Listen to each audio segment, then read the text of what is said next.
이렇게 물가가 고공행진을 벌이면서 정부의 정책 대응을 질타하는 목소리도 나오고 있습니다. 정부가 원화 강세까지 용인하며 대응에 나섰지만 서비스 부문의 물가 상승이 확산되고 있어 서민들의 경제에 더 큰 부담이 될 것으로 보입니다. 김혜수 기자입니다.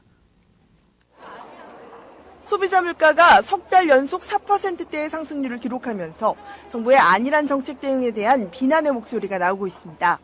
이미 올 초부터 4%대의 상승률을 보였던 물가를 잡기 위해 정부가 전방위적 대응을 하고 있지만 고물가 행진은 여전히 지속되고 있기 때문입니다. 문제는 이런 물가 상승세가 원유, 농축수산물 등 공급뿐만 아니라 수요 측면에서도 점차 강하게 나타나 근원 물가를 높이고 있다는 점입니다. 상황이 이렇게 되면서 뒤늦게 금리 인상에 나섰던 정부의 금리 정책에 대한 질타의 목소리도 높습니다. 한국은행 금통위가 금리를 인상한 시기를 놓친 측면은 굉장히 많습니다. 지난 하반기 때부터 꼭 금리를 올려야 될 때 금리를 못 올리고 꼭 한 달 정도 뒤쳐져서 금리를 올린 측면이 있는 거거든요. 그래서 최근에 근원 물가를 보게 되면 3% 이상 상승을 하고 있단 말이죠. 근데 이거는 한국은행의 통화 정책이 조금 문제가 있었다라고 해석.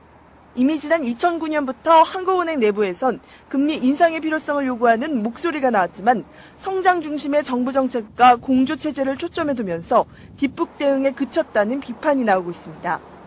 당장 걱정은 서비스 물가가 앞으로도 계속 오를 것이라는 점.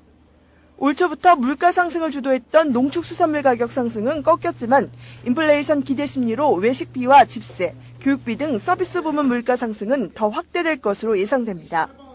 정부가 물가를 잡기 위해 원화 강세를 용인하는 모습이지만 국제유가가 100달러를 넘어섰고 곡물 등 국제 원자재 가격 상승세도 지속되고 있어서 당분간 고물가 현상은 지속될 것으로 보입니다.